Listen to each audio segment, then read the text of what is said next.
Hello guys, welcome back to our channel. Episode ആരംഭിക്കുമ്പോൾ കാണിക്കുന്നത് സത്യഭാമയുടെ വീടാണ്.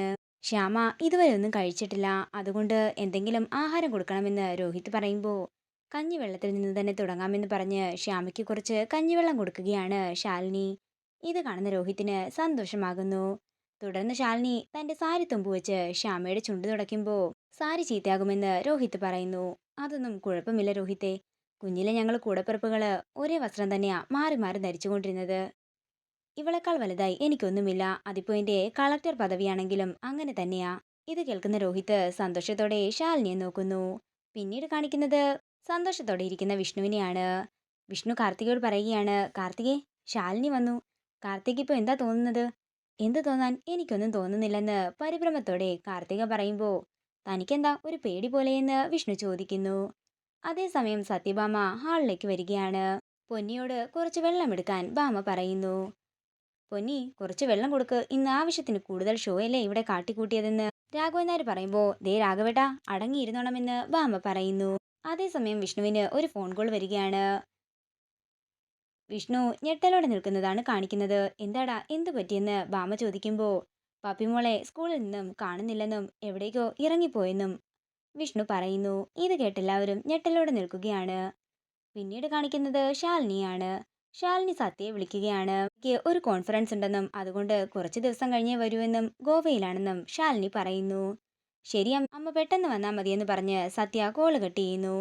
അതിന്റെ പിന്നാലെ തന്നെ ശാലിനിക്ക് മറ്റൊരു കോള് വരികയും ശാലിനി ഇപ്പൊ വരാമെന്ന് പറഞ്ഞ് ധൃതിയിൽ അവിടെ നിന്ന് ഇറങ്ങുകയും ചെയ്യുന്നു.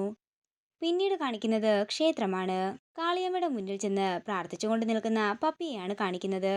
കാളിയമ്മേ, ഞാൻ പറഞ്ഞ വാക്ക് പാലിച്ചിട്ടുണ്ട്. ഞാൻ മാത്രമല്ല, ഇവരും എന്റെ കൂടെ ഭിക്ഷ എടുത്തിട്ടുണ്ട്. ആ പണം മുഴുവൻ ഞാൻ ഇങ്ങോട്ടേക്ക് കൊണ്ടുവന്നിട്ടുമുണ്ട്.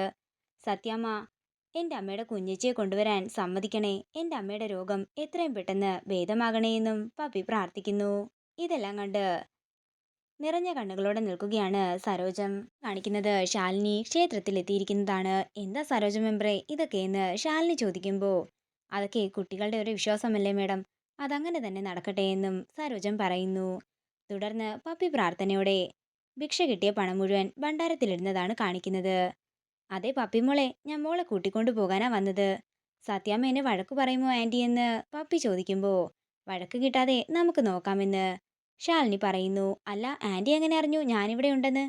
എന്നോട് കാളിയമ്മ പറഞ്ഞതാണെന്ന് കൂട്ടിക്കോ എന്ന് പറഞ്ഞ് ശാലിനി പപ്പിയെ കൊണ്ട് അവിടെ നിന്നിറങ്ങുന്നു. പിന്നീട് കാണിക്കുന്നത് സത്യഭാമയുടെ വീടാണ്.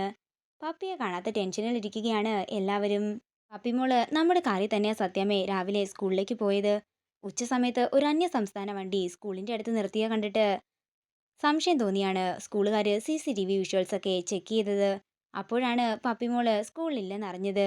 ബാമേ, ഇത് കൈവിട്ട കേസാണ്. അന്യ സംസ്ഥാനക്കാരെങ്കിലുമാണ് കുട്ടിയെ തട്ടിക്കൊണ്ടുപോയതെങ്കിൽ അവർ ഇതിനോടകം തന്നെ അതിർത്തി കടന്നിട്ടുണ്ടാകും. രാഘവേട്ട, ഞാൻ വിഷ്ണുവിനെയും കൂട്ടി ഇപ്പൊ തന്നെ ഇറങ്ങാമെന്ന് ബാമ പറയുമ്പോ രാഘവൻ നായർ പറയുകയാണ്, ബാമേ, നിന്നെ കൊണ്ട് കൂട്ടിയാൽ കൂടാവുന്ന കേസല്ലേ ഇത്. പിന്നെ ഞാൻ എന്ത് ചെയ്യണമെന്നാ രാഘവേട്ടൻ നീ പറയുന്നത്? പപ്പിമോൾക്ക് വേണ്ടി ഞാൻ എന്തും ചെയ്യും. ബാമേ, ജില്ലാ കളക്ടറാണ് അകത്തിരിക്കുന്നത്. അവളുടെ ഒരു ഫോൺ കോൾ മതി ജില്ല മുഴുവൻ തിരക്കാനായിട്ട്. നീ നിന്റെ അഭിമാനവും വെച്ചുകൊണ്ടിരുന്നിട്ട് ഒരു കാര്യവുമില്ലെന്ന് രാഘവൻ നായർ പറയുമ്പോൾ പൊന്നിയോട് ശാലിനിയെ വിളിക്കാനായി ബാമ പറയുന്നു. അതിന് ശാലിനി മോള് ഇവിടെ ഇല്ലല്ലോ സത്യമേ, അല്പം മുമ്പ് എവിടേക്കോ പോകുന്നത് കണ്ടു.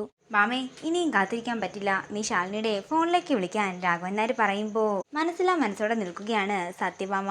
ഇതോടുകൂടി ഇന്നത്തെ എപ്പിസോഡ് ഇവിടെ തീരുകയാണ്. വീഡിയോ ഇഷ്ടമായെങ്കിൽ മറക്കാതെ ലൈക്ക് ചെയ്യുക, ഷെയർ ചെയ്യുക, കമന്റ് ചെയ്യുക. കൂടുതൽ സീരിയൽ അപ്ഡേറ്റ്സിനായി മറക്കാതെ സബ്സ്ക്രൈബ് ചെയ്യുക.